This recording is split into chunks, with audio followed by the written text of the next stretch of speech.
The American Dream Family. Kate and Martin Gibson of Fort Worth, Texas, are married with 2 children and a third on the way. Martin was in an office and he leaves Kate in charge of keeping the house and bringing up the kids. They're the typical American family of people's imagination. But is this really a typical family? Perhaps it was 50 years ago. But times have changed. The family in modern USA is so much more complex.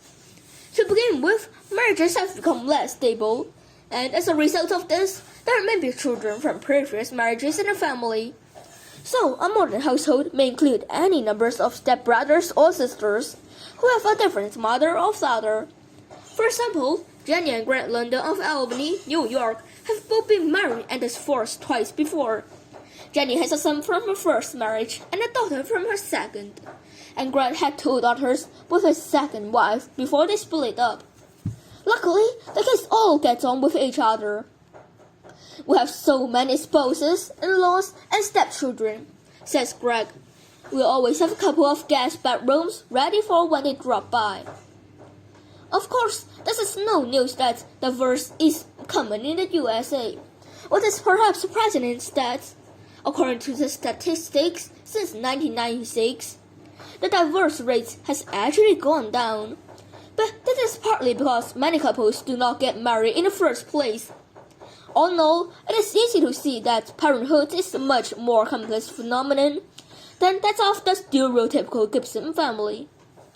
As well as the changing relationship between parents, the relationship between parents and a child is increasingly different in modern new family.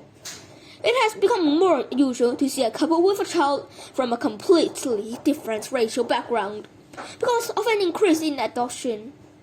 In fact, this is part of one trend in modern USA.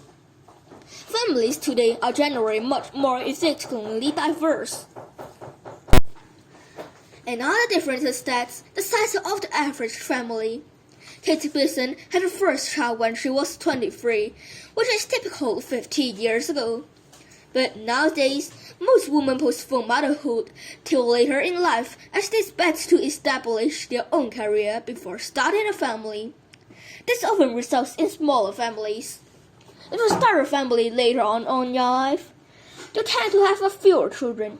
In addition, there are many people who choose not to have children at all, as in the case of Maria and Jacob Benson of Boulder, Colorado. People feel sorry for us because they think we can't, says Maria. But actually, we never want kids. There are also increasing numbers of people who choose to live alone, like Carla Adams in New Jersey. Doesn't she get lonely?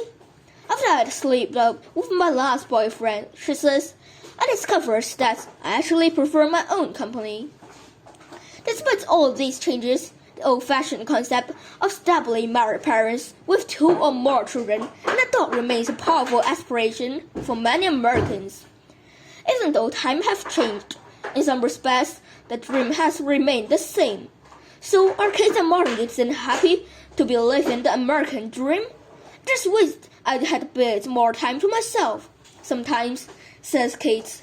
Perhaps not then.